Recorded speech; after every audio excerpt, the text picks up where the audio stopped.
Hi everyone.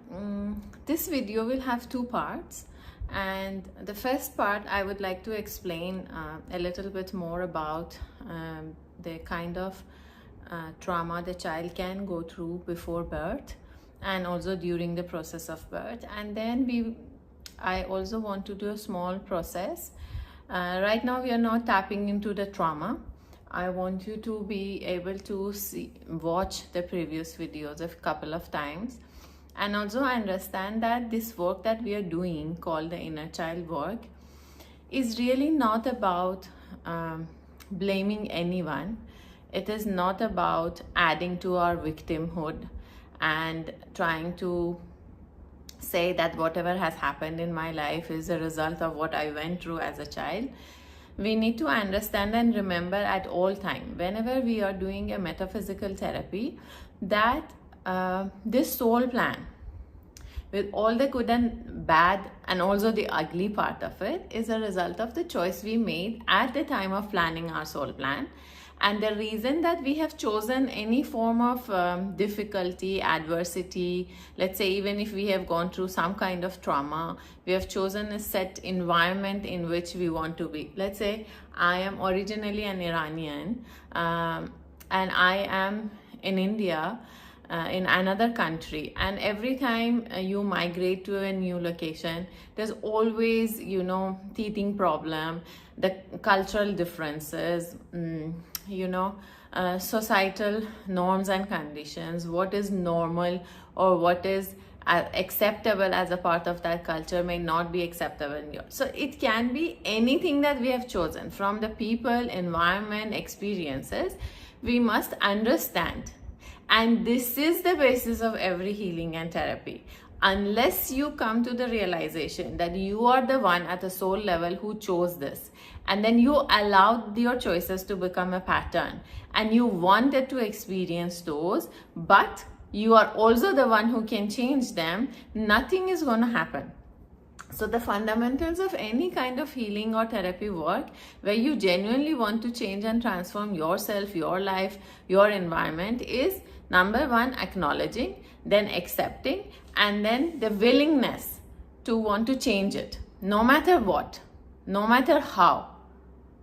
Once you have that desire and the willingness to see, be, and perceive your life for what it is and for what you have chosen, then only you can change it. So the purpose of this therapy, even though we will have a lot of discussions and a lot of issues which can come up for you people as you will do the processes as a result of your environment, but I want you to always sincerely remember you chose those environments. Okay, so we don't want to blame you, your parents, family, society, country, religion, life, God, whoever, for what we are going through. We just want to genuinely change and transform our lives. Okay, so now saying that, let's understand the different stages of inner child. As you know, during the womb stage, the fetus is slowly getting developed. Let's say at about 4 months the movements happen, at about 4.5 onwards, and by the 5 months the gender can be identified,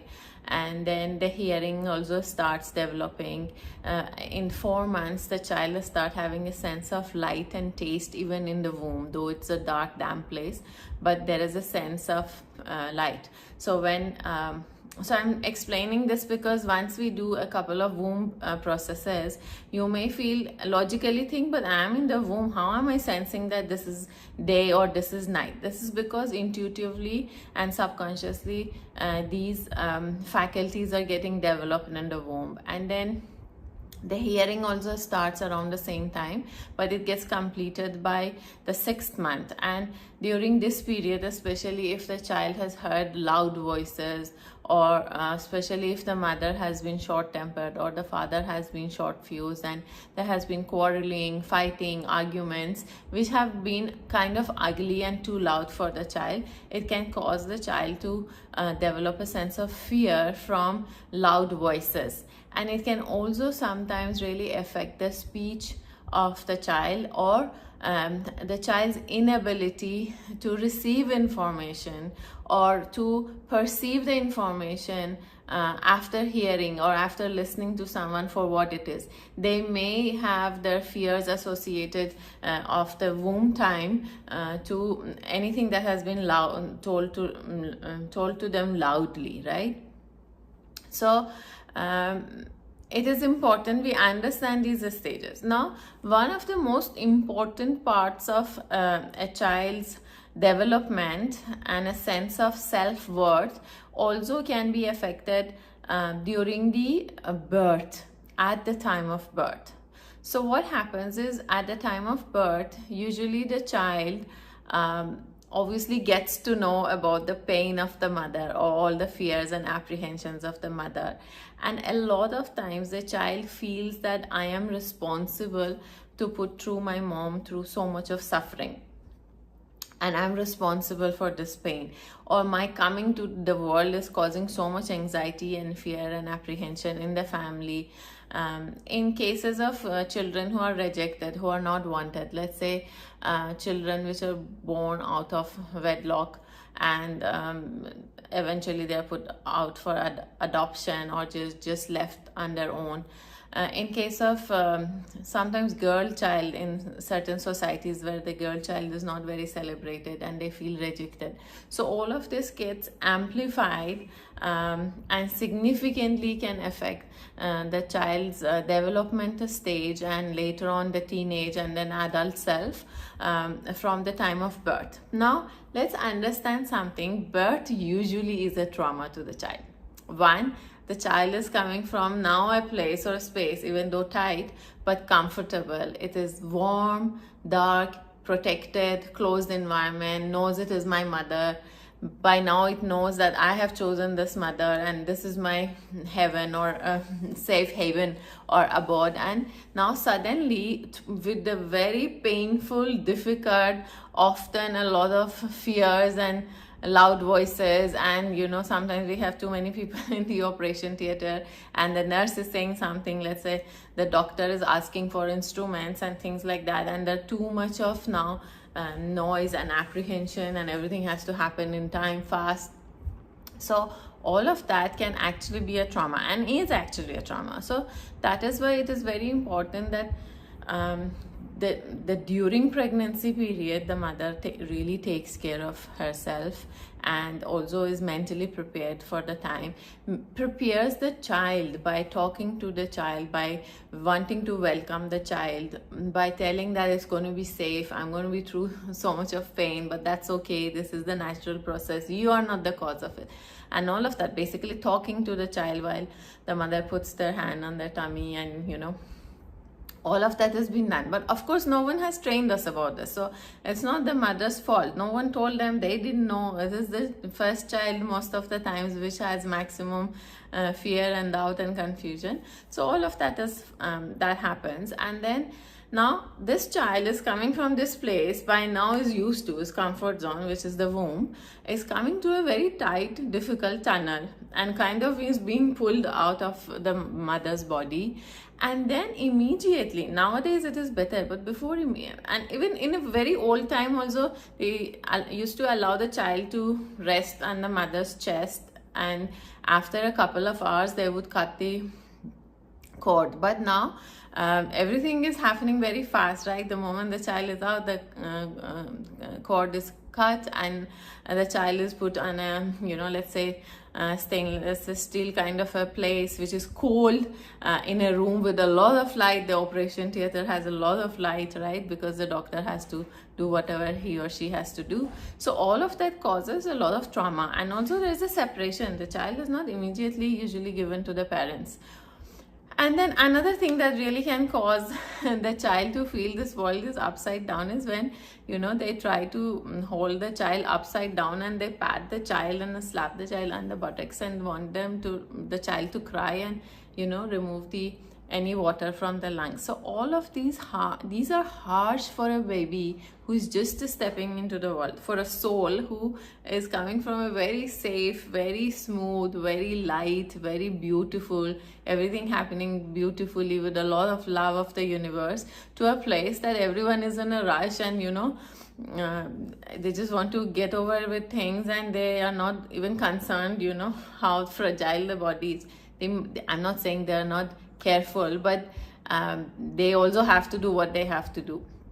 So all this can make the child feel that this world is a harsh place. This world seems to be upside down. There is no such thing as all the unconditional love of the other side.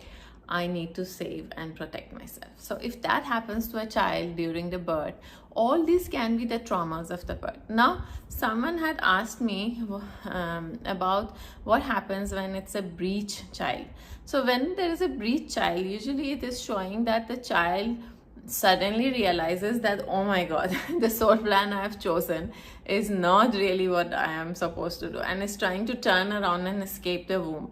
A lot of time the children who come and miscarriages happen at the earliest stage of pregnancies, because either the child also wanted to experience only how would it be into a human body, can I handle this, or maybe they had that much of karma only to be cleared with the parents, and maybe the parents had to go through feeling how the loss of a child, an unborn child, can be. So there can be many reasons. Then another question was, what happens in case of a C-section? Of course, anything which is not as per the natural process of the body is something that we are imposing, or something that's not supposed to be happening. Now, we may choose for C-section on our own because we fear, let's say the mother has some health issues, or she has fear of natural delivery and all of that. And it is not that it is wrong. I'm not saying it is wrong. It is not wrong. That's why it is allowed by the universe to happen. But if we can, we should make better choices which are aligned with the natural state of the body. Now, that is painful. Of course, it has its own consequences. But if we prepare ourselves and the baby for coming into the world properly, then we can avoid all these traumas. Another very common case is where the child has the cord around the neck, right? So usually these are the children or the souls who really don't want to come. They almost want to commit suicide but not come. The children who get delayed and they pass the stool in the stomach, they actually have started to believe this world is very poisoned and it is not a good place to be. It's better, I don't come and I just finish whatever it has to be finished here, and then I will come when I'm more ready and more prepared for this life. So these are certain things, certain questions people had asked me on social media or sent me email, which I wanted to answer. And again, I want you to know and remain focused that this is for your healing. Now, this is the first part, and the second part, I would want to do a process where you will not see my face. You will just go through the process. It's a very small little progressive relaxation and into a child memory for you also to understand how open to healing you are. We just want to know, go back and first get in touch with the original sense of self. The original sense of being that we had before we got affected by society, by conditioning, by our traumas. How was my inner child feeling when it was completely untouched by this world and it was still very connected to the other side? So this would be our process, which would be, I think, most probably a part of the same video if the editing team can do it, or else there would be another video, but we will post them together so that you can listen to this and then you do that video. Stay with this and you will have the process coming up.